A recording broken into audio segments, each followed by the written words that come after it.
What is going on, guys? Vlad with solusplc.com here, and today we're going to be talking about the one-shot instruction, or the more commonly known as the ONS. So as you can see, I have a little demo set up for you running on my PLC, and what we're going to be looking at is the properties of the set instruction.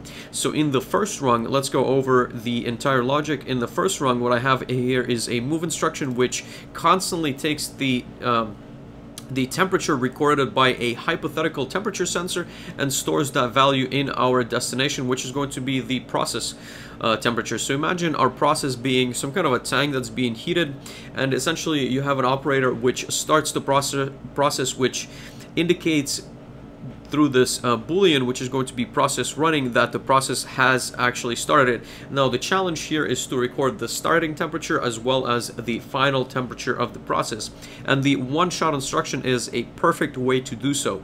So in rung 1, let's scroll down a little bit. Once the process is running, you see that the critical timer is started as soon as that bit is energized, and the timer is going to count to 60,000, so that's going to be a minute. And once the timer begins, so there's no other conditional, you have this one-shot instruction. So the process is running is going to be tied this one-shot instruction, which is going to move the current process temperature into this initial process temperature.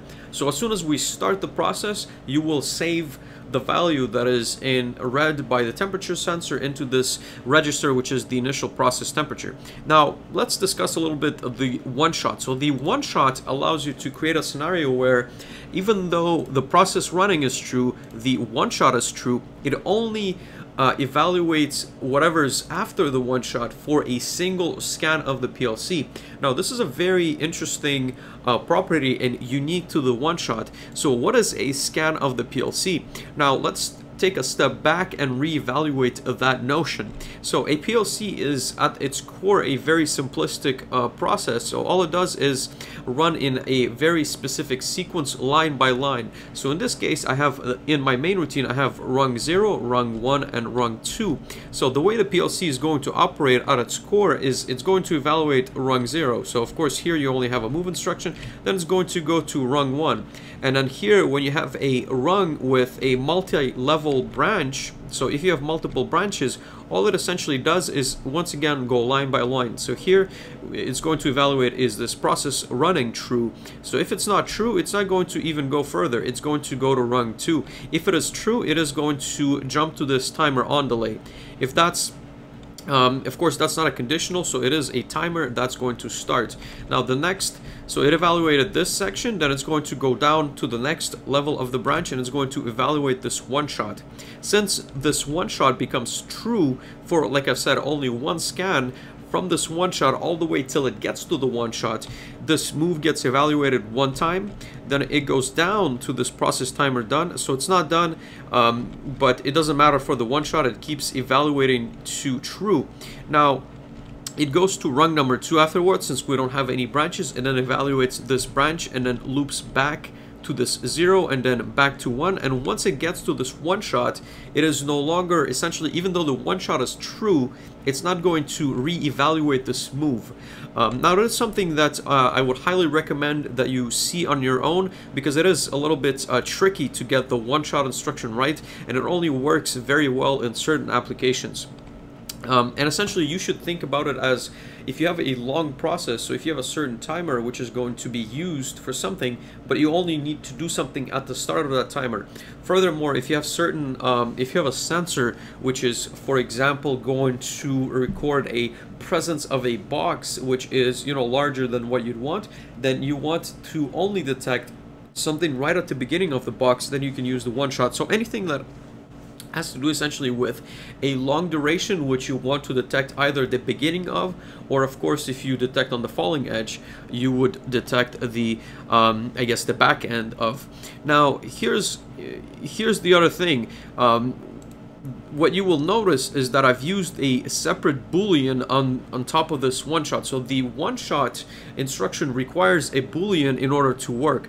That being said, you cannot use the same boolean for every single one-shot that you have in your program. You will run into a whole lot of trouble if you do that.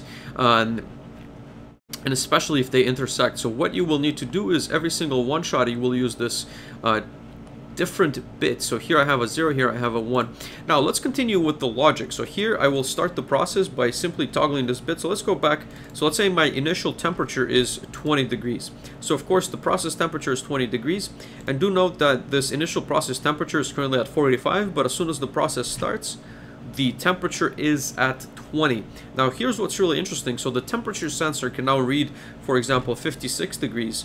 This temperature, notice that it was not recorded in the initial process temperature because, like I've said, even though the one shot is true, so this is something that we have observed for every other instruction. So as you remember, I always talk about electrical circuits. So although the rung goes through process running, then through the one shot, because the one shot has this unique property to only let the current through, so to speak, once, that move was only executed the first time that the one shot got executed. Now our process is going to finish after this 1 minute, so let's go to the second rung. So here, once the process stopped running, we have a one shot which stores the current process temperature into our final process temperature. So as you can see right now, it's 56, and it's going to go be stored in this 59 register.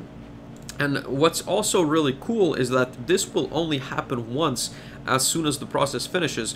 Now imagine that, so now you have this initial process temperature which has been stored for this batch which you've ran for your process, and it was 20 degrees. So this remains on even though the process finished, the process is no longer running, but we've stored that value. Similarly, so this move instruction executed when the process finished. Now your temperature sensor can start reading something different. So for example, it's 89 now, right? So maybe your tank, something was wrong with the tank and now it's 89. Now what's really cool is that we still have, for that particular batch, we still have our final process temperature as well as the initial process temperature. So even though in this case in rung 2 you have process running which is essentially not made and the XIO therefore is energized, and the one shot, this maintains only for a single scan. So only one time that the processor scans this rung number 2, the move instruction is going to execute. So very, very unique property that you can use in many, many different applications, but of course it can also be misused. So do be careful and do practice using this instruction, because it can, like I said, it can save you in many situations, but can be definitely misused, and it's very often misunderstood by engineers and technicians. So do practice using the one shot, and like I've said, a lot of very cool uses for it. Thank you guys so much for watching my content. If you have any questions on this topic, make sure to leave them in the comment section below. And if you can spend 5 seconds of your time liking as well as sharing that video if you've enjoyed it, that would mean absolutely the world to me. And if you have any suggestions for the channel, what kind of hardware, software I should be covering, then make sure to leave that down there as well. See you next time. Take care. Bye.